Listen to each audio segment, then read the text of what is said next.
Ma'am Nika, may package po kayo. Nakangiting sambit ng isa sa katulong nila Nika sa kanilang mansyon. Oh my gosh! Dumating na din sa wakas yung branded bag ko! Buong galak na wika ni Nika. Mabilis siyang tumayo sa kanyang kama at lumabas ng kwarto para kunin ang kanyang package na galing pa sa ibang bansa. Mabilis siyang lumabas ng kwarto at patakbong tinahak ang hagdan. Walang alintana si Nika kahit pa madapa siya sa sobrang excitement na makita ang kanyang biniling mamahaling bag. Nakita niya agad ang isang box sa sofa. Patakbo siyang pumunta doon at agad yung binuksan. Hindi na bago para sa lahat ng tao sa bahay ang ginagawa niya. Halos lahat sila sanay na. Dahil halos araw-araw, may binibili ito para sa sarili. Nika, ano na naman yung binili mo? Seryosong tanong ng kanyang ina. Bag! Look mommy, oh, ang ganda niya! Masayang sambit niya habang pinagmamasdan ng bag. Na naman? Halos papuno na nga ang kwarto mo ng mga bag eh. Naiinis na sambit ng kanyang mommy. 1 taon ka ng graduate, Nika. Pero hindi mo man lang naisip na tulungan kami ng daddy mo sa kumpanya natin. Tutulong naman po ako. Gusto ko lang muna mag-enjoy. Kailan ka pa tutulong? Kapag bagsak na lahat ng negosyo natin? Kapag wala na tayong pera? May halong galit na tanong ng kanyang ina. Okay, fine. Tutulong na ako. Pero dun muna ako sa resort natin para naman malapit sa dagat. Nakangiting sambit niya. No. Gusto kang ipadala ng daddy mo sa farm natin. Ikaw muna ang hahawak doon. Matagal na namin hindi nadadalaw yan. Dahil abala kami sa iba-ibang negosyo. Sa sinabi ng kanyang ina, nag-iba ang itsura ni Nika. What? Ayoko doon, mommy. Sa iba na lang. Reklamo niya na nakasimangot pa habang nakatingin sa ina. Kausapin mo ang daddy mo. Buo na ang desisyon namin at isa pa. Para turuan ka rin ng leksyon dahil puro kagastos. Inis na sambit ng kanyang mommy at tumayo na para lumabas ng bahay. Magtutungo ito sa kanilang kumpanya. Hindi naman nakapagsalita pang muli si Nika. Inis siyang tumayo dala ang kanyang bagong bag at pumasok sa kanyang kwarto. Gusto lang naman ni Nika gawin ang lahat ng gusto niya habang bata pa siya. Dahil alam niya sa kanyang sarili na hindi niya na ito magagawa, lalo na kapag ipinasa na sa kanya ang kanilang mga negosyo. Kinabukasan, bihis na bihis si Nika nang bumaba siya ng hagdan. Napatingin naman kay Nika ang kanyang daddy na nakaupo sa sofa habang nagkakape, katabi ang kanyang ina. Saan ka na naman pupunta? Nakataas ang kilay na tanong ng kanyang daddy. Lalabas kami ng mga friends ko. Baka gabi na ako makauwi. Nakangiting sagot niya nang tuluyan siyang makababa. Gabi? Pupunta ka na naman ba ng bar? Iinom ka na naman at lasing kang uuwi? Inis na sambit ng kanyang ina. Why? I'm old enough para gawin yon. And besides, kaya ko na mauwi na hindi lasing. I just want to have fun. Napahinga ng malalim ang kanyang ama bago ito humigop ng kape. Fine. Next month, tatanggalan ko na ng laman ng bank account mo. Lahat ng credit cards mo, hindi ko na rin lalagyan. Ipapaputol ko na. Pati ang kotse mo, kukunin ko na rin. Go, have fun. What? You can't do that? Hindi niyo ako pwedeng tanggalan ng pera. Paano ako mabubuhay? Magtrabaho ka. Matuto kang paghirapan lahat ng gusto mo. Seryosong saad ng kanyang ina. Mami naman! Umalis ka na. Sagot lamang nito at ibinalik ang tingin sa TV. Padabog namang lumabas si Nika ng kanilang mansyon.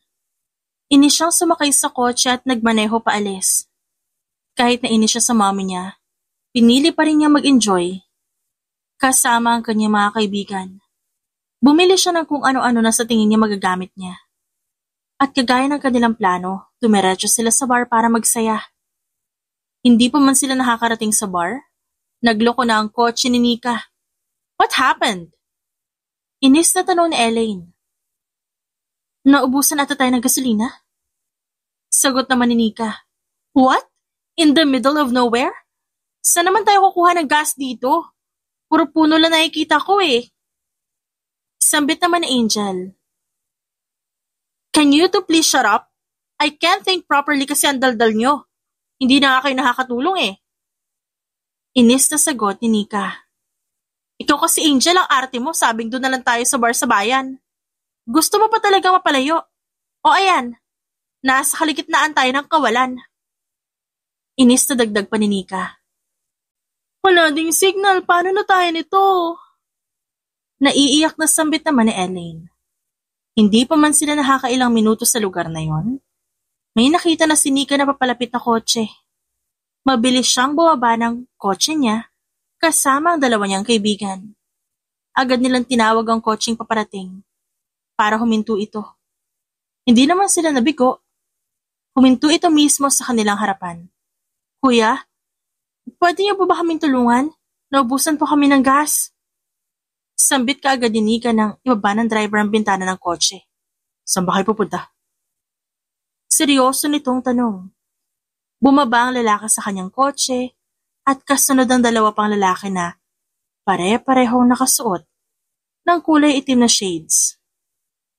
At ang isa pa'y balot na muka, kaya hindi nila mamukaan. Hindi naman mainit dahil gabi na pero nagtataka si Nika kung ba't nakasuot sila ng shades.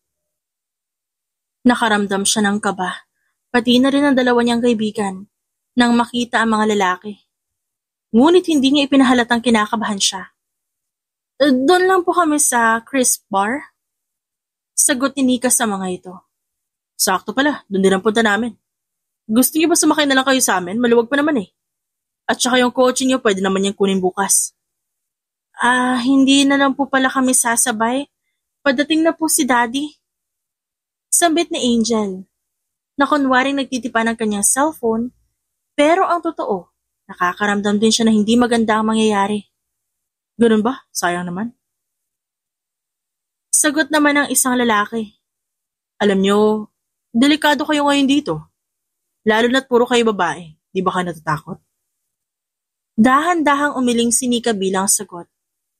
Pero ang totoo gusto niya nang tumakbo dahil sa takot. Sigurado talaga kayo? Ayaw niyo sumama sa amin? Nakangising tanong ng driver. Sabay-sabay namang umiling ang tatlong babae.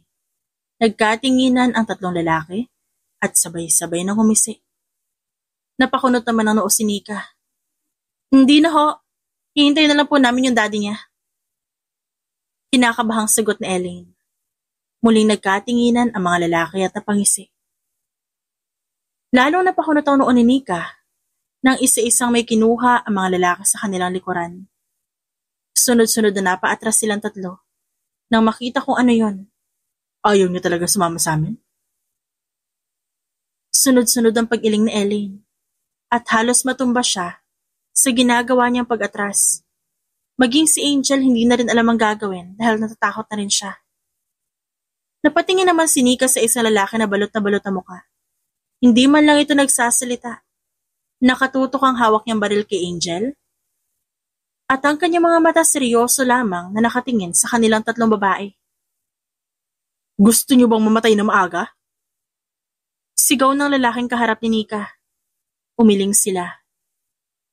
Kaya sa inis na lalaking kaharap ni Nika, hinila siya nito at tinutukan ng baril sa ulo. Huwag po! Huwag po! Umiiyak niyang pagmamakaawa. Sumakay kayo sa kotse kung ayaw niyo mamatay. Mabilis naman kumilos ang dalawang lalaki. Pilit na pinapasok sa kotse si Elaine at Angel. Dahil sa takot, walang nagawa ang dalawang babae. Nang pilit silang pasakayin ng kotse. Dahil na rin sa takot na baka, mapahamak lalo si Nika. Nang makapasok silang lahat sa loob ng kotse, halos magsiksikan silang anim sa loob. Iyak lang ng tatlong dalaga ang maririnig na ingay. Dahil mas lalo pa sila natakot sa mga lalaki. Naririndi na ako sa inyo Sigaw ng lalaki na nasa driver's seat. Kevin, patahimikin mo nga yung mga yan. Initang sambit ng isa pang lalaki. Napatingin naman ang lalaki sa kanyang unahan. Parang hindi niya pa alam kung anong gagawin niya. Kevin? Tanong ni Nika sa kanyang isipan at pasimpleng tinignan ng lalaki na kanyang katabi. Napansin ni Nika na nanginginig ito habang nakahawak sa baril. Hindi kaya siya yung Kevin na kababata ko?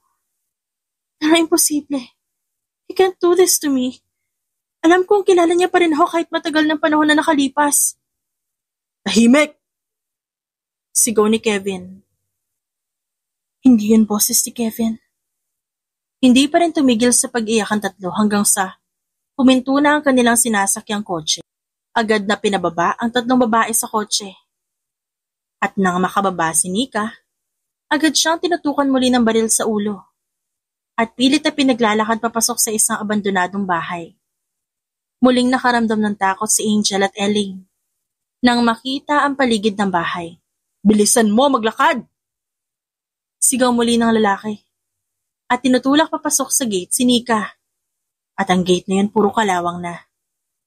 Hindi pa man sila tuluyang nakakapasok sa loob ng abandonadong bahay, napadaing nasasakit ang dalawang lalaki na nasa likuran ni Nika at ng lalaki may hawak sa kanya. Napaungol si Kevin at napahawak sa kanyang pagkalalaki dahil sinipa yun ni Angel. Ganon din ang isang lalaki na namimilipit sa sakit sa ginawa ni Elaine. Hindi naman tumigil ang dalawa sa pagtakbo. Dahil gusto na nila makatakas sa lugar na yon. Bilisan mo! Sigaw ni Angel. Napilit tumatakbo palayo sa mga kidnapper. Teka si Nika! Sambit ni Elaine. Wala na tayong oras. Galit namang tumingin kay Kevin at sa kaibigan nito, ang lalaking may hawak kay Nika. Habulin niyo, mga inutil. Pilit na kumakawala si Nika sa pagkakahawak sa kanya ng lalaki. Pero masyado itong malakas kaya hindi siya makawala. Kahit na nasasaktan pa rin si Kevin, at ang kanyang kaibigan pinilit nilang tumakbo. Pero hindi na nila nakita si Angel at Elaine nang makarating sila sa isang eskinita. Si Nika naman pilit na pinapapasok sa loob ng abandonadong bahay. Nang mapagtanto niyang wala na ang kanyang mga kaibigan. At swerte ang mga ito dahil nakatakas. Nakaramdam siya ng bigat sa kanyang dibdib. Kung ano-anong pumapasok sa kanyang isipan na pwedeng gawin sa kanya ng mga kidnappers. Tumigil ka sa kakaiyak mo ha. Sigaw ng lalaki kay Nika. Pero hindi nagpaawat ang babae dahil mas lalo siyang naiyak. Dahil sa inis na lalaki kay Nika. Dinala siya nito sa isang kwarto.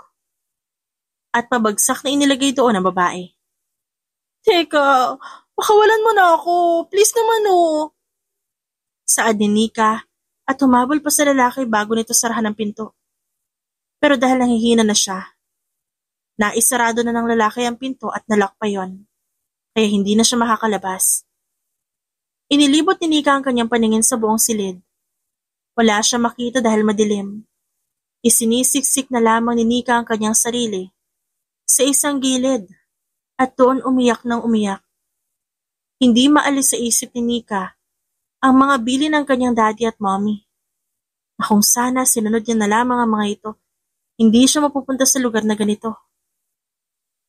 Samantala, si Angel at Elaine naman patuloy lang sa pagtakbo sa kung saan. Hindi nila alam kung saan pupunta, pero alam nilang ligtas na sila dahil marami ng bahay ang kanilang nakikita. Hindi pa rin matigil sa pag-iyak si Elaine habang tumatakbo sila ni Angel. Ano ba? Inis na sabi ni Angel at tumingin ng diretso kay Elaine na umiiyak pa rin. Hindi tayo matutulungan ng kakaiyak mo dyan. Si Nika kasi, wala na tayong magagawa sa kanya. Ang kailangan natin gawin ngayon umuwi at sabihin sa mami at daddy niya ang nangyari. Sagot naman ni Angel. Hindi naman nakasagot si Elaine pero pilit niyang pinakakalma ang kanyang sarili. Para lang matulungan si Nika. Nang kumalma na si Elaine, nagsimula na sila maghanap ni Angel ng tulong para makabalik sa bayan at makahingi ng tulong sa kanilang mga magulang, lalong-lalo na para mailigtas si Nika. Si Kevin naman at ang kanyang kasama, bigo nang bumalik sa abandonadong bahay, kung saan naroon si Nika. Sorry bossing, hindi na namin sila nakita eh. Hindi ba kayo nag-iisip ha? Kapag nakauwi ang mga babaeng yan, magsusumbong yan sa mga pulis at ituturo tayo. Mga wala talaga kayong kwenta. Sigaw ng lalaki. Sorry po. Tanging nasabi ni Kevin habang nakayuko. Ikaw, di ba kailangan mo ng pera? Di mo gawin ng tama ang trabaho mo? Dinuro pa si Kevin ng lalaki. Kaya mas lalo natakot si Kevin. Hindi siya sanay sa ganitong trabaho. Pumayag lang siya sa alok ng kanyang kaibigan dahil kailangan na kailangan niya ng pera para sa operasyon ng kanyang lola. Kung wala lang siyang mabigat na pangangailangan, hindi niya papasukin ang trabaho na to. Pero wala naman siyang pagpipilian pa dahil nasa panganib na ang buhay ng kanyang lola. Hindi na ito pwedeng patagalin pa dahil kailangan na nitong operahan sa lalo madaling panahon. Wala namang nagawa ang lalaki dahil sa kapalpakan ng dalawa niyang kasama. Kahit na gustong-gusto niya ng barilin ng dalawa, hindi niya ginawa. Bantayan niyo ang babaeng yan. Siya na lang ang pag-asa nating lahat para magkapera tayo. Sambit nito. Sabay namang tumango si Kevin at ang kaibigan nito. Kinabukasan, mabilis na kumalat ang balita tungkol sa pagkahakidnap kay Nika at ng kanyang mga kaibigan.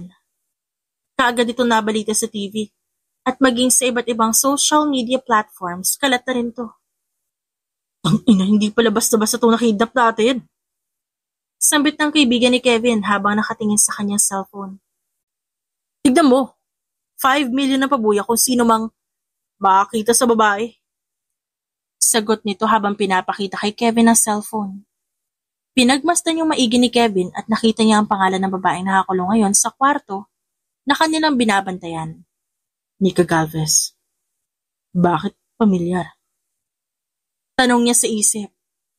Siguradong habang buhay tayo makukulong nito.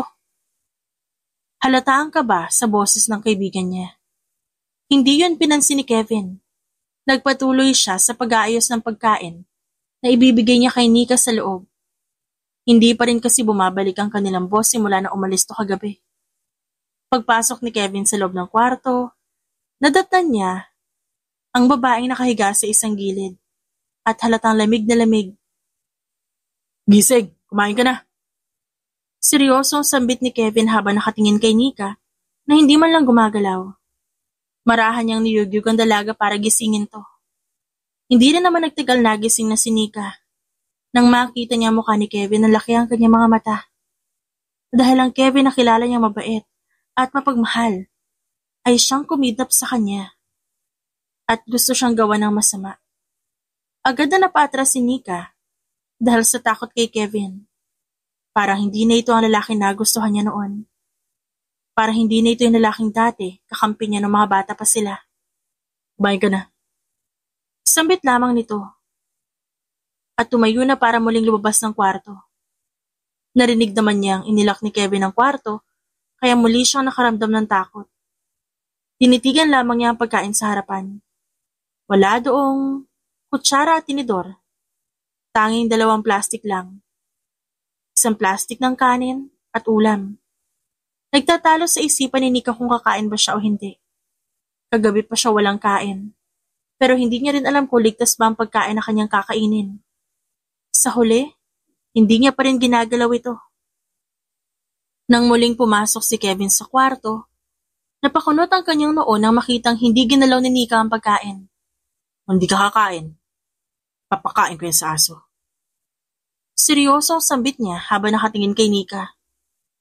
Gusto ko nang umuwi. Kawalan niyo na ako, please. Tanging nasambit ni Nika at muli namang tumulo ang luha sa kanyang pisngi. Umiwas ang tingin si Kevin. Hindi niya kayang tagalan ng pagtingin sa mga mata nito. Dahil lalo lamang siya nakukonsensya sa kanyang ginagawa. Na hindi naman dapat pero kailangan gawin dahil kailangan niya ng pera.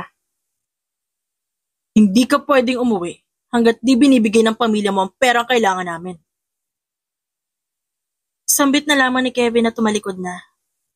Pero bago ito lumabas ng kwarto, muli siyang tumingin kay Nika na umiiyak pa rin. Kumain ka na, walang lason yan.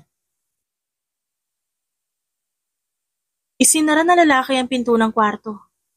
Hindi niya alam kung paano makakatakas. Dahil ang kwartong kinalalagyan niya ngayon wala laman na kahit ano.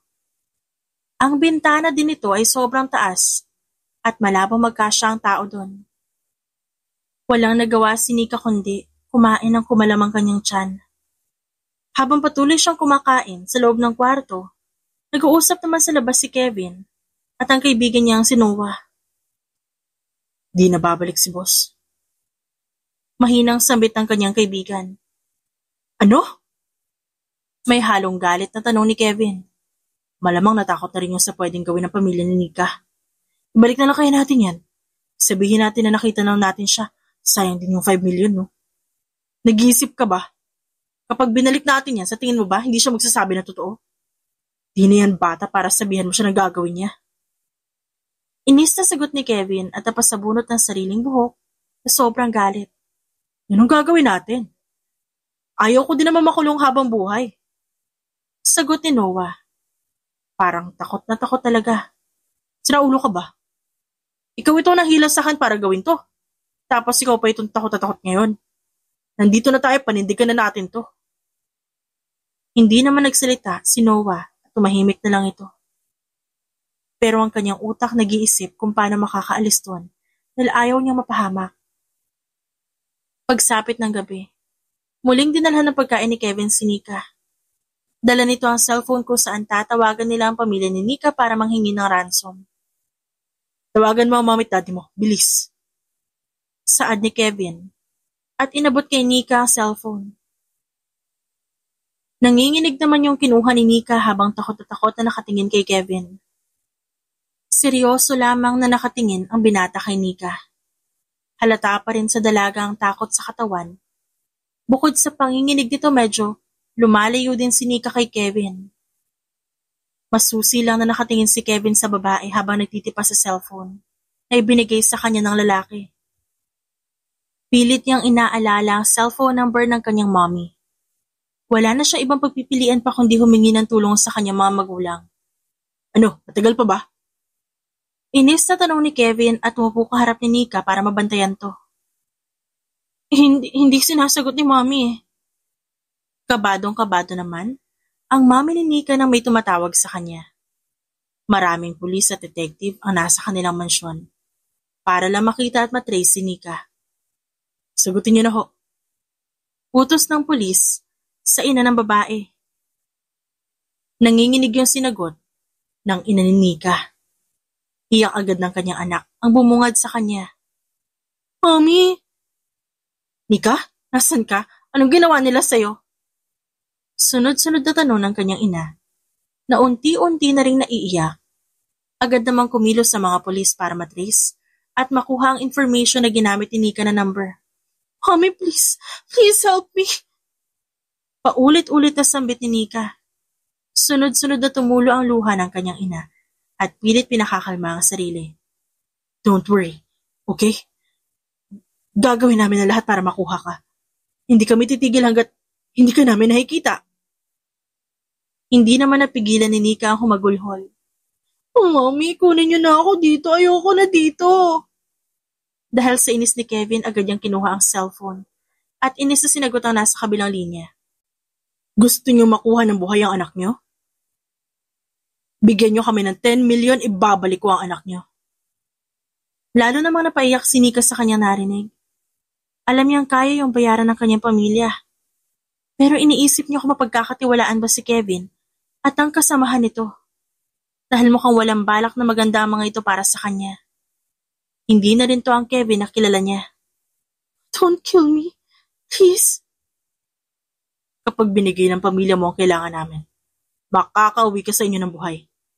Pero kapag hindi sila sumunod sa usapan, pasensyahan tayo. Seryoso ang sagot ni Kevin at iniwan si Nika sa loob ng kwarto.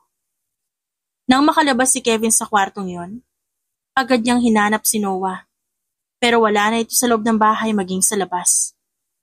Naisip niyang tawagan ito at hindi naman siya nabigo dahil sinagot ito ng kanyang kaibigan. Nasaan ka? Ayoko na pre. Hindi ko kaya. May pamilya pa akong binubuhay.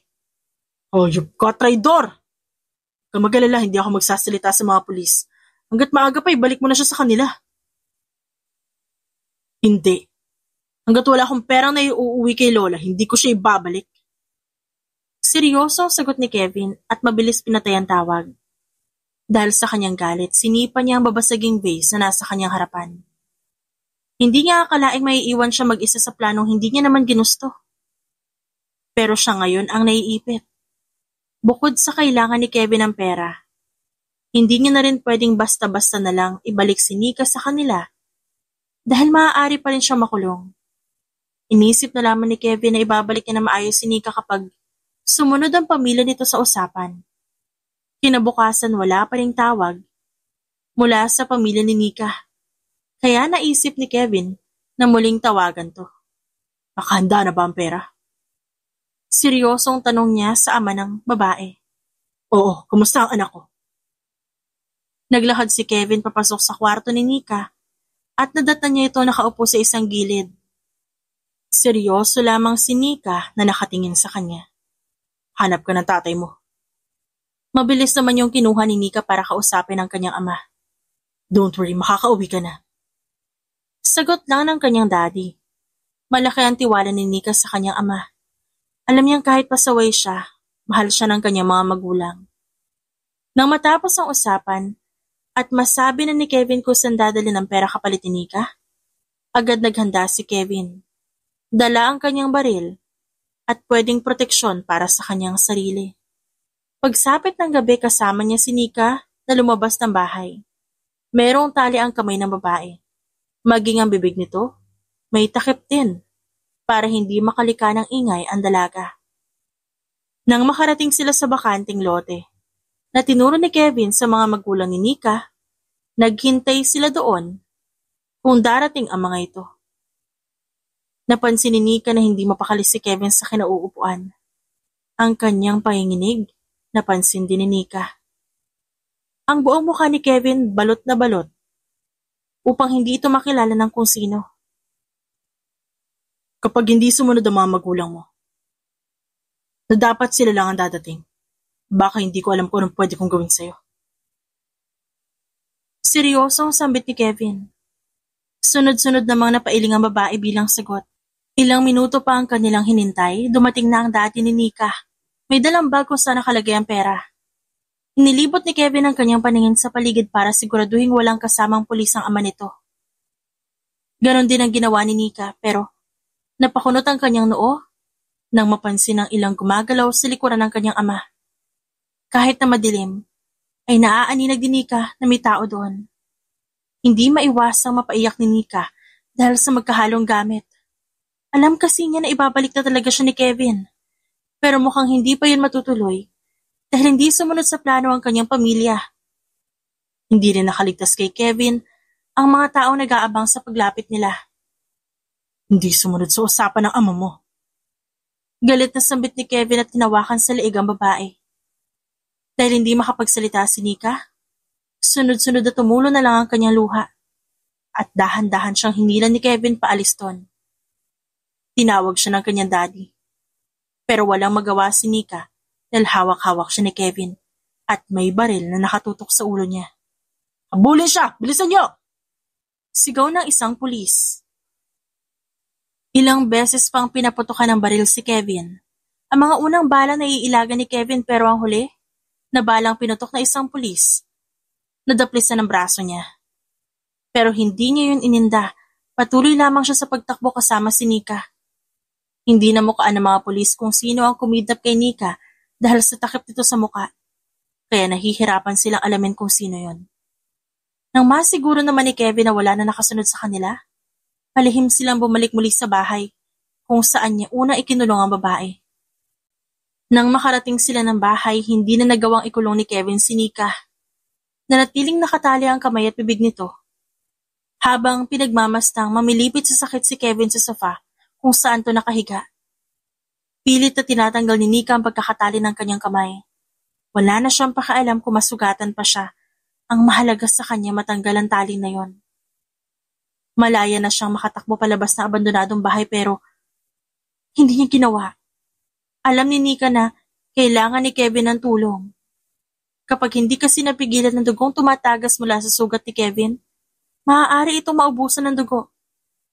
Kahit na nasasaktan na si Nika sa kanyang ginagawang pagtatanggal ng tali, nagawa niya pa rin to. Lumapit siya kay Kevin, dala ang isang tela. Hawakan mo. Hahanap ako ng pwedeng gamitin panggamot.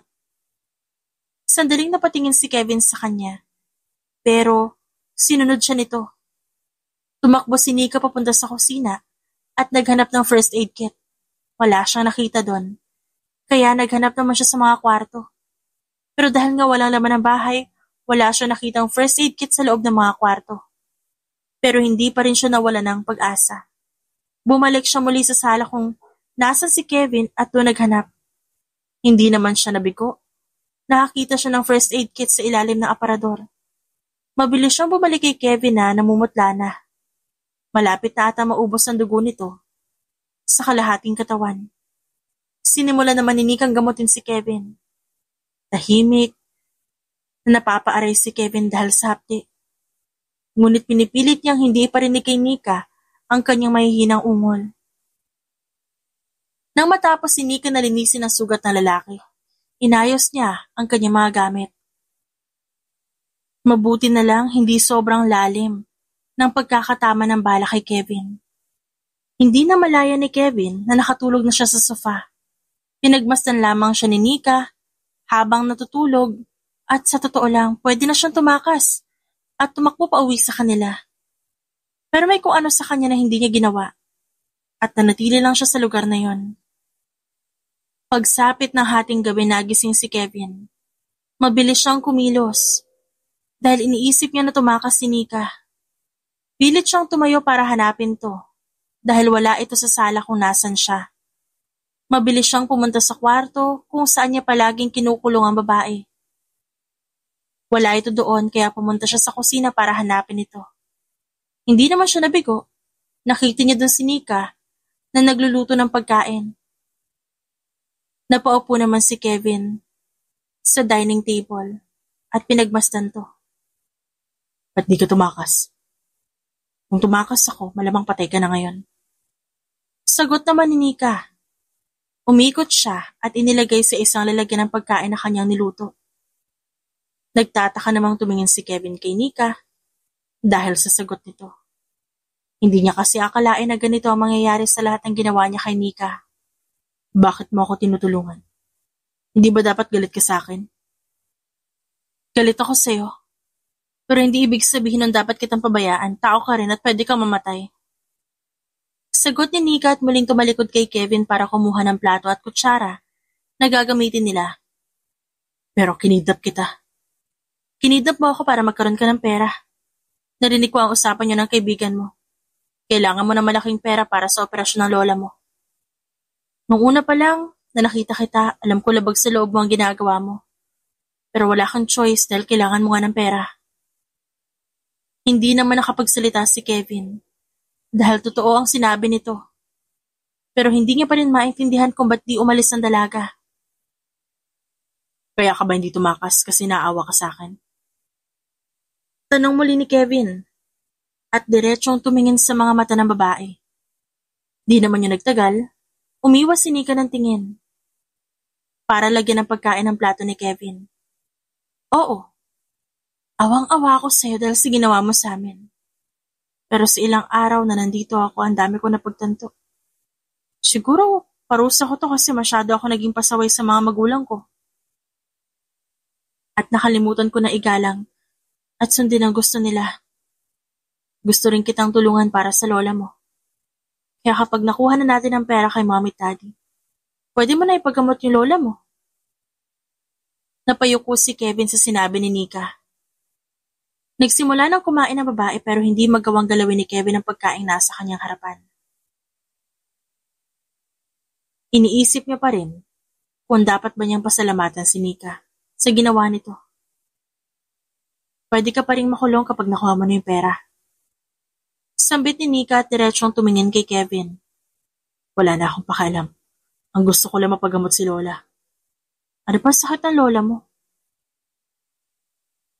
May problema siya sa baga. May kailangang alisin doon. Ayaw niya magpa-opera, wala rin kami pera. At di ka maghanap ng trabaho para gamitin pampagamot sa lola mo? Sinubukan ko. Pero hindi sapat yan para sa operasyon niya. Kaya na mag-alok ang kaibigan ko. Sabi niya malaking kikitain namin kapag binayaran kami ng pamilya ng kikidnapin namin. At hindi kami mahuhuli kaya pumayag ako. Pero hindi ko naman alam na iiwan nila ako mag-isa dito. Paano kung hindi mayaman yung nakidnap nyo? E di napahamak pa kayo lalo. E di mabuti na lang, mayaman kayo. Bilyonaryo at sikat pa dito sa bansa. Si mami at daddy lang, hindi ako. Pagtatama ni Nika. Sikat ka kaya? Paano ako naging sikat? I don't have social media. Also, wala rin ako negosyo. Hindi nga ako tumutulong sa mga magulang ko eh. Sinungaling. Nakikita ko sa feed ko, ang mukha mo kasama ang mami at daddy mo, kahit wala kang social media. Sikat ka kasi anak ka ng isa sa pinakamayaman dito sa bansa. Palibasa kasi ang alam mo lang gawin, mag-shopping ng kung ano-ano. Sagot naman ni Kevin at inirapan si Nika. Fine, I have social media pero dummy account lang. Magmula ng gabing yun, naging malapit ang loob nila sa isa't isa. Hindi na rin ikinulong ni Kevin si Nika. Naghihintay na lang sila ng tawag galing sa pamilya ni Nika dahil hindi rin aalis ng babae sa bahay na yon hanggat hindi nakukuha ni Kevin ang pera. Kinabukasan, sabay silang nagising dahil sa ingay na nanggagaling sa labas. Ano yun? Nagtatakang tanong ni Nika kay Kevin.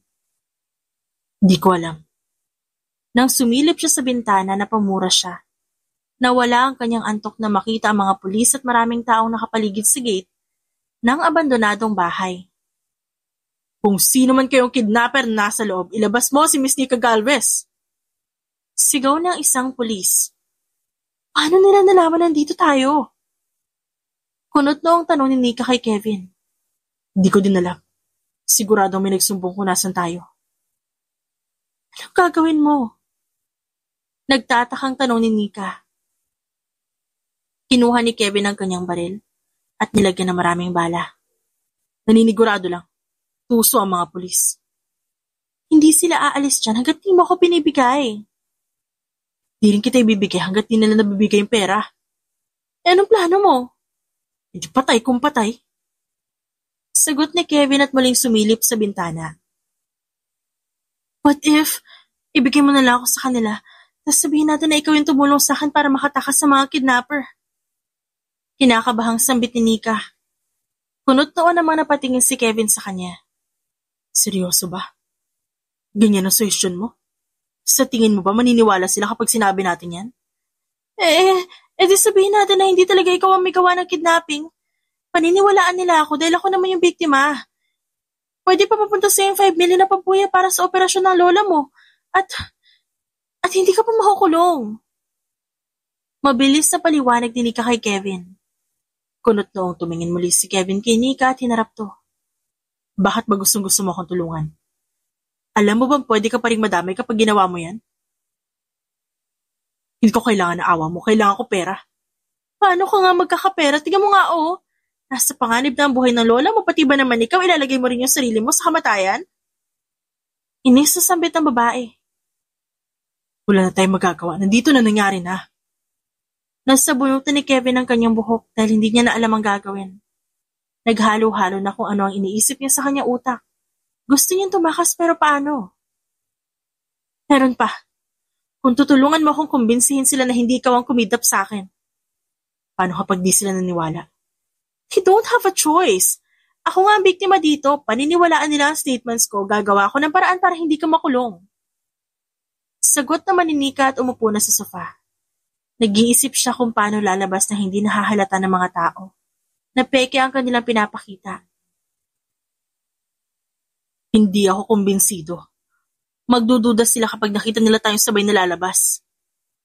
Sagot ni Kevin at umupo sa tabi ni Nika. Di kumbinsihin natin sila magkarelasyon tayo. Mabilis sa sagot ni Nika na ikinagulat ni Kevin. Gulat ang reaksyon ng lalaki na magtama ang kanilang mga mata. Seryoso ka ba? Mas hindi ata nila yung paniniwalaan eh. Sumakay ka na lang. Yun na lang ang naiisip kong paraan para hindi nila tayo pagdudahan. Sabihin natin na sikreto yung relasyon natin dahil hindi pahig sila mami na magkaroon ako ng boyfriend. Paliwanag ni Nika. Naisip ni Kevin ang sinabi ng babae. Naisip niyang pwede nga yun para hindi siya makulong. dahil mabigat na kaso ang kanyang kakaharapin. Ba't ba sobrang nagtitiwala ka sa akin? The truth is, I really like you since then. I know hindi ka masamang tao. Ha? Di ko maintindihan. Sagot naman ni Kevin. Bahagyang natawa lamang ang dalaga at muling tumingin sa lalaki. You deserve to live. Hindi mo dapat ginagawa mga bagay na ganito para lang makatulong sa ibang tao. Hindi ibang tao ang lola ko. I know. What I mean is, hindi sa lahat ng oras kailangan mo maging superhero. Kapag hindi mo na talaga kaya, hindi mo kailangan gumawa ng masama kagaya nito. After this, I'll help your lola para mapa-opera siya. Don't worry. Ako na sasagot ng lahat. Hindi ko tatanggihan yan. Kahit di ko na makuha ang pabuya basta maoperahan lang ang lola ko. Ngumiti na lamang si Nika kay Kevin. Una pa lang alam niyang mabait ang binata. Dahil doon, nakilala niya ito lalo. Dahil doon niya nagustuhan si Kevin. Pero hindi na siya maalala ng binata. Dahil matagal ng panahon yun. Nang makapagplanong muli si Kevin at Nika, inihanda nila ang kanilang sarili. Nagkunwari si Nika na kagigising lang dahil sa ingay na nagagaling sa labas. Kusot-kusot niya ang mata at papikit-pikit na lumalabas sa bahay. Nika! Sigaw ni Angel. Nagkunwaring napadilat si Nika na makita si Angel at Elaine na nag-aalala nakatingin sa kanya. Abangan nyo, baka lumabas ang kidnapper. Teka lang. Wala magpapaputok. Wala na dito yung mga kidnapper. Mommy, Daddy, I have something to tell you. Hinarap niya ang kanyang mga magulang. Nakita niya ito na naluluha na dahil sa pag-aalala sa kanya. What is it? My boyfriend saved me. I know magagalit kayo kasi may boyfriend na ako. Matagal kong tinago yan sa inyo dahil alam ko ayaw niyo pa ako magkaroon ng boyfriend. Pero nandito siya, niligtas niya ako sa mga kidnappers. Nagkatinginan ng kanyang magulang at bigla na lamang umiyak na malakas ang kanyang ina. Sumenya si Nika mula sa loob ng bahay. At dahan-dahang, lumabas mula sa pinto si Kevin na nakayuko. Kinakabahan siya kung maniniwala ba ang mga tao sa kanilang ginagawang pagpapanggap. Wala ba dyan ang mga kidnapper? Umiling silang dalawa. Nakatakas sila dahil nanlaban kami. Mabilis namang lumapit ang mami at daddy ni Nika sa kanya at niyakap siya ng mahigpit. Habang ang pulis naman agad nag-imbestiga sa loob ng abandonadong bahay. Nakatayo lang si Kevin sa tabi niya. Habang tinitignan ng mga taong nag-aalala para kay Nika. Napayuko lamang siya at nakonsensya sa kanyang ginawa. Hindi niya maiwasang maluha dahil naiinggit siya sa pamilyang meron si Nika. Hindi niya yun pinahalata dahil mabilis niyang pinunasan ang kanyang luha. Pero hindi yun nakatakas kay Nika. Nakita niya yun kaya mabilis siyang kumawala sa pagkakayakap ng kanyang dalawang kaibigan para lapitan si Kevin. I told you. Nakangiting sambit ni Nika at walang pasabing niyakap ang lalaki. Gumanti naman ang yakap si Kevin bilang pasasalamat sa ginawang pagtulong ng dalaga sa kanya. Nang lumapit ang mga magulang ni Nika sa kanilang dalawa, nakaramdam ng kaba si Kevin. Nang masalubong niya ang tingin ng mga ito. Seryoso lang ang mga magulang ni Nika na nakatingin kay Kevin. Hindi mababakas ang pagkatuwa sa kanilang nalaman. Mommy? Mag-usap tayo sa bahay kapag maayos na ang lahat. Kasama ka, kakausapin ka namin. Kailangan namin ng paliwanag yung dalawa. Opo. Sagot na naman ni Kevin. I'm sorry again, Mommy and Daddy, if we hide it. Ayaw lang namin na magalit kayo. Pagdadahilan ni Nika at nagpapaawas sa kanyang mga magulang. Napahinga ng malalim ang kanyang ama bago umiling ng paulit-ulit habang nakatingin sa kanilang dalawa. Nang matapos ang pag-iimbestiga, umuwi na rin si Nika kasama ang kanyang pamilya. Ganon din ang ginawa ni Kevin. Agad siyang pumunta sa ospital para puntahan ang kanyang lola na nakakonfine doon. Doc, kumusta na po si Lola? Kagaya na sabi ko sa iyo, kailangan niya na maoperahan sa lalo madaling panahon. Dahil kung hindi baka bawian na siya ng buhay. Gumagawa na po ako ng paraan para magkapera. Sige, sabihin mo lang ako kapag handa ka na. Nakangiting tinapik ng doktor ang balikat ni Kevin bago ito umalis sa kanyang harapan. Naglakad naman si Kevin papunta sa kanyang lola habang pinipigilan ng pagtulo ng kanyang luha. Hinawakan niya ang kamay ng lola niya. Hindi niya napigilan ang kanyang emosyon. Hindi pa rin kasi siya tinitigilan ng kanyang konsensya sa ginawa niya kay Nika. Bahagyang gumalaw ang kanyang lola, hudyat nagising na ito. Nang imulat ito ang mata, agad nitong tinignan si Kevin. Ano naman ang ginawa mo? Nahihirapan itong tanong sa kanya. Wala po, Lola. Kamusta po ang pakiramdam niyo? Sabi ko naman sa'yo, naayos na ako. At saka sabi ko sa doktor, huwag na ako operahan. Kaya ikaw itigil mo na yung paggawa ng walang kabuluhan para lang magkapera, ha? Kakaintindihan ba tayo? Wala naman. Pagpapa-opera po kayo, gagawa po ako ng paraan para magkapera. Apo, matanda na ako. Malapit na ako sa kamatayan. Hindi na ako takot mamatay, kaya huwag ka na mag-abala. Dahil doon, tuluyan na siyang umiyak. Sunod-sunod siyang umiling sa kanyang lola. Huwag po kayong magsalita ng ganyan, gagaling kayo. Napahinga ng malalim ang lola ni Kevin at mahigpit na kumapit sa kanyang kamay. Hindi kasi magpapapigil si Kevin sa gusto niyang gawin at umaasa rin siya sa pangako ni Nika sa kanya.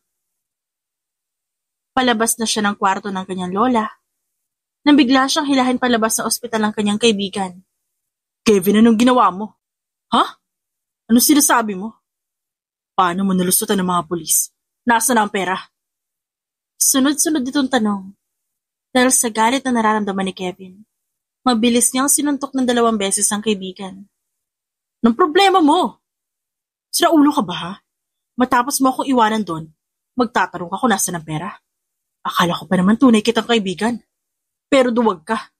At kung binabalak mo magsumbong sa mga pulis, sisiguraduhin kong mauna ka mahukulong. Kaya ako sa'yo, itiko mo na lang ang bibig mo. At huwag na tayo magpakialamanan. Tinapunan nito si Kevin ng masamang tingin bago talikuran. At wala siyang pakialam kung masira ang pagkakaibigan nilang dalawa. Ang mahalaga kay Kevin, maoperahan ang kanyang lola. Kagaya ng pangako ni Nika, kay Kevin tinupad to ng dalaga. Pumunta siya ng ospital kung saan nakakonfine ang lola ni Kevin. Agad namang sinalubong ni Kevin si Nika papasok na ospital. Napatingin si Kevin sa likuran ng babae na may kasamang 4 na bodyguards. Pinasama na sila sa ni Daddy. Baka daw maulit yung nangyari nakaraan eh. I'm sorry. No need, kalimutan na lang natin yon. Besides, nagkasundo tayo and I'm here to help you. Alam ba ng mga magulang mo na tutulungan mo ako? Oo, nabanggit ko sa kanila na kailangan mo ng tulong. Hindi rin naman sila tumanggi. Dahil utang na loob ko daw yung buhay ko sa'yo. Gusto lang nilang kausapin ka, that's it. Natahimik naman si Kevin. Hindi niya alam kung ano isasagot kay Nika. Kulang ang salitang salamat. Dahil sa nagawang tulong ni Nika sa kanya. Nagsimula na silang pumasok sa loob ng ospital kung saan gagawin ang operasyon. Nang makapasok sila sa kwarto ng lola ni Kevin, inasikaso na ito ng mga nurse. Kevin, kanina pa kita hinihintay. Sabihan mo nga to sila. Hindi ba sinabi ko na sa'yo na hindi ako magpapa-opera? At saka wala tayong pera, Kevin. Sambit ng kanyang lola at pilit na lumalayo sa mga nurse na inaasikaso niya. Ayaw kasi talaga nito magpa-opera. Dahil iniisip niya na gastos lang yun. Dahil mamamatay din naman siya. Magpapa-opera ka kahit anong mangyari. At saka huwag ka mag-alala. Sa gastusin, may tutulong sa atin. Sino? Siya ba ang girlfriend mo? Naglakad naman palapit si Nika papunta sa kanila at ngumiti ng matamis. Magandang araw po, ako po si Nika. Siya po yung tutulong sa atin, Lola. Naku, maraming salamat, Iha. Hayaan mo kapag gumaling ako, babayaran ka namin. Hindi na po, Lola. Yung gumaling po kayo sapat na yan eh. Kaya wag na po kayo magalit kay Kevin. Tama naman po siya, kailangan niyo magpa-opera. Ano pa nga bang magagawa ko nandito na to eh. At saka mukhang hindi naman ako makakatanggi. Matapos nila mag-usap tatlo, dinala na ang lola ni Kevin sa operating room. At na makapasok ito sa operating room, hindi na siya mapakali. Pabalik-balik siya sa paglalakad dahil sa kaba na kanyang nararamdaman. Kevin? Kevin! Tawag ni Nika. Dahil sa ginawang pagsigaw ni Nika, nahinto sa paglalakad si Kevin. Kumalma ka nga! Sorry, kinakabahan kasi ako eh. Nahihiyang umiwas ng tingin ang lalaki kay Nika. Kung ano-ano kasi iniisip mo, pwede bang kumalma ka lang? Magiging maayos sa operasyon ng lola mo. Gagaling siya at magiging maayos na ulit ang lahat. Salamat na marami, Nika ha, sa lahat ng tulong mo sa akin. Hindi ko alam kung sapat na ba ang pagpapasalamat sa'yo. Gagawin ko lahat ng gusto mo ipagawa sa akin, hindi ako magrereklamo. Lahat? Nakangiting tanong ni Nika. Oo, basta hindi masama, yung kaya ko lang. Napatawa si Nika sa sinabi ni Kevin. Kailangan ko na umalis. May aasikasuhin pa ako sa kumpanya. At wala ka na paproblemahin sa bayarin dito sa ospital na bayaran ko na lahat. Teka, yung tungkol sa pagkausap sa akin ng magulang mo, anong isasagot ko sa mga tanong nila? Inaalala mo pa rin yan? Gumawa ka na lang ng kwento tungkol doon. Besides, mukhang wala naman talaga silang planong kausapin ka. Masyado silang busy para doon. Hindi ka ba nila pinagalitan nung sinabi mo may boyfriend ka? Pinagalitan? Ba't daw ako naglihim sa kanila? Ayos na naman daw magkaroon ng boyfriend. Basta daw mahal ako. Sigurado ka? Huwag mo na alalahanin yung pagpapanggap natin. Pwede mo na yung kalimutan at kapag nakasalubong mo sila mami at daddy, or ako, just ignore. Kapag tinanong ka nila, sabihin mo lang na break na tayo. Sa ngayon, ang kailangan lang natin gawin, iwasan na isa't isa para hindi na tayo pareho mapahamak. Para namang kinurot ng kung ano sa puso si Kevin sa sinabi ni Nika. Akala kasi ni Kevin magtatagal pa ang kanilang pagpapanggap. Pero hindi pala dahil matatapos din yun agad. Wala namang nagawa si Kevin kundi sumang-ayon sa sinabi ni Nika. Salamat ulit. Nakangiting sabi ni Kevin. Magpakatatag ka ha. Lakasan mo yung loob mo. Alam kong gagaling pa ang lola mo. Saad ni Nika at niyakap ang lalaki. Nang maghiwalay sila sa pagkakayakap, isang matamis ng ngiti ang binigay ni Nika sa lalaki. Tuluyan ang tumalikod ito kay Kevin at tuloy-tuloy na naglakad palabas ng ospital. Parang nakaramdam siya ng pagkalungkot. May kung ano sa kanyang puso na gustong sundan si Nika at pigilang umalis. Pero wala siyang karapatan na gawin yun dahil hindi naman talaga siya boyfriend ni Nika. Napahinga na lang ng malalim si Kevin at naghintay sa labas ng operating room. Habang si Nika naman, dumiretso sa kanilang kumpanya para asikasuhin ang mga papeles na dadalhin niya papunta sa probinsya. Dahil siya na ang hahawak ng kanilang resort doon, kagaya ng sabi ng kanyang ina. Ayos lang ba sa boyfriend mo na malayo ka sa kanya? Natatawang tanong ng mami ni Nika. Ma, matanda na kami, hayaan niyo na lang siya. Hindi pa namin siya nakakausap, Nika. Alalahanin mo dapat may papaliwanag pa siya sa amin. Ma'am, naipaliwanag ko na sa inyo lahat from the start eh. Hindi niya na siya kailangan kausapin. Besides, abala pa siya sa pag-aalaga sa lola niya. Ooperahan to ngayon. Kamusta na pala lola niya? Wala pa po akong balita eh. Di pa tatapos sa operasyon. Sagot na lamang ni Nika at nilagay ang mga papel sa kanyang folder na dadalhin. Matapos maayos si Nika ang mga dokumento at kakailanganin, nagpaalam na siya sa kanyang mommy. Nakahanda na rin kasi ang gamit niya para umalis. Hindi niya na nagawa magpaalam kay Kevin.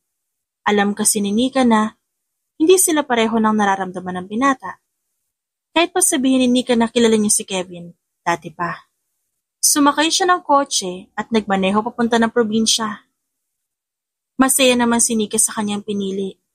Dahil kahit papano, makakalimutan niya ang nangyari sa kanya at maging ang nararamdaman niya para kay Kevin. Matapos ang operasyon ng lola ni Kevin, nawala na ang aalalahanin niya dahil nakakangiti na muli ang kanyang lola. O nasan si Nika? Hindi ko siya nakikitang dumadalaw dito Sambit ng lola ni Kevin habang inaayos ng binata ang kumot ng kanyang lola sa ospital. Ella, masyado pong abala si Nika sa kumpanya nila Hayaan na lang po natin siya. Ilang araw na nakalipas simula na huli sila magkausap ni Nika. Ilang beses niyang tinawagan at tinext ito pero hindi ito sumasagot. Hindi may pagkakaila ni Kevin na namimiss niya ang dalaga kaya naisip niyang pumunta sa kumpanya nito. Siniguro muna niyang disente ang kanyang pananamit bago humarap kay Nika at sa mga magulang nito. Excited na excited siyang nakaharap sa salamin habang tinitignan ang kanyang sariling refleksyon. Nang masiguro niyang maayos na ang lahat, agad siyang sumakay ng taxi papunta sa kumpanya nila Nika. Hindi na siya nagdalawang isip pa. Gusto niya na rin kausapin ng babae at umamin ang kanyang tunay na nararamdaman para dito. May dala pa siyang bulaklak para sa dalaga. Nang makarating siya sa kanilang kumpanya, agad siyang binati ng gwardya dahil nakilala si Kevin bilang boyfriend ni Nika. Hindi na nagulat dun si Kevin. Ngumiti na lamang siya sa guard at naglakad na papasok. Kabadong-kabado pa si Kevin dahil nahihiya siya sa dalaga. Magkaiba kasi ang kanilang estado sa buhay, pero wala na siyang pakialam doon. Oh, Kevin, anong ginagawa mo dito, iho? Nanlaki ang mata ni Kevin nang makita ang mommy at daddy ni Nika nakalalabas ng elevator galing sa taas. Dadalawin ko po sana si Nika. Ha? Hindi niya ba sinabi sa'yo? Ang alin ho? Umuwi siya ng probinsya. Siya nagkasikaso ng negosyo namin doon. Nawala ang ngiti sa labi ni Kevin sa sinabi ng mag-asawa. Kailan ba ho? Noong nakaraang linggo pa. Natahimik si Kevin at di mapakali. Hindi niya alam kung anong kanyang gagawin. Nagkatingin na naman ang mag-asawa. Tumango ang mami ni Nika sa kanyang asawa na parabang may sinasabi at sila lang ang nagkakaintindihan. Kevin, gusto mo ba siyang puntahan? Seryosong tanong ng ama ng babae. Pwede ho ba? Oo naman. Gamitin mo na yung kotse ko. Inaabot ng ama ng babae ang susi kay Kevin nang may ngiti sa labi. Mabilis naman yung tinanggap ni Kevin. Maraming salamat ho. Masayang sambit ni Kevin. O sige na, mag-ingat ka. Saad ng mommy ni Nika. Matapos malaman ni Kevin kung saang probinsya naroon si Nika, agad siyang pumunta doon. Tumakbo na siya papunta sa garahe. At nagmaneho papunta kay Nika. Kung ano-anong nasa isip niya, papunta sa dalaga pero namumutawi sa kanyang kalooban ng pagkasabik na makita ito. Samantala, abala si Nika sa pag-aayos ng design ng kanilang resort dahil may gaganaping kasal doon mamayang gabi. Sobrang ganda ng paligid na pangiti siya nang matapos sila sa pag-aayos. Ma'am, ayos na po lahat. Pahinga na po kayo. Tumango na lang ang kanyang sekretarya at umalis na. Naglakad naman si Nika papunta sa tabing dagat at dinama ang hangin na tumatama sa kanyang balat. Hindi mainit pero hindi rin naman umuulan. Kumulimlim lang ang buong kalangitan. Nalalong nagpaganda sa pakiramdam niya. Tipid siya na pangiti nang maalala si Kevin. Hindi niya akalain na aabot sa ganito ang mangyayari sa kanilang dalawa. Hindi niya man lang nasabi sa binata na gusto niya ito. Hindi niya rin alam kung may pakialam ba sa kanya ito. Ilang beses siyang napahinga ng malalim bago nagpa siyang bumalik sa resort. Saktong pag-ikot niya, para bumalik, nanlaki ang kanyang mga mata sa kanya nakita. Kevin? Gulat niyang tanong. Sunod-sunod na tumibok ang kanyang puso sa magkahalong kaba at tuwa. Naglakad palapit sa kanya si Kevin. May ngiting dala sa labi nito. Anong ginagawa mo dito? Bakit di ka nagpaalam sa akin na aalis ka pala? Ha? Naguguluhan niyang tanong. Para sa'yo. Inabot ni Kevin ang bulaklak na kanyang daladala at ibinigay kay Nika. Kahit nagulat pa rin si Nika, tinanggap niya yon. Di mo sinasagot yung tanong ko. I came here because I want to say. Ano? I love you. Pabulong na sagot ni Kevin na mas ikinagulat ni Nika. Ang kaninang mabilis sa tibok ng puso ni Nika mas lalong bumilis sa sinabi ni Kevin sa kanya. Hindi niya akalain na pareho pala sila ng nararamdaman. Really? Oo. At saka, Nika, pwede bang totohanin natin yung pagpapanggap natin? Please? Napangiti si Nika at mabilis tumango. Sa sobrang saya ni Kevin, napasigaw siya at mahigpit na niyakap si Nika pagkatapos hinalikan. Makalipas ng ilang taon, naging successful si Kevin at Nika at di rin nagtagal nagpakasalan dalawa sa resort kung saan sila naging totoong magkasintahan. Sa resort mismo na pagmamay-ari ni Nika at Kevin. Hindi naman nagtagal, nagkaroon sila ng anak na tunay na nagbigay ng liwanag sa kanilang pagsasama. At alam ni Nika at Kevin na marami pang mangyayari sa kanila. Ngunit ang mahalaga, kumpleto ang kanilang pamilya at masaya at punong-puno ng pagmamahal ang kanilang tahanan. The End.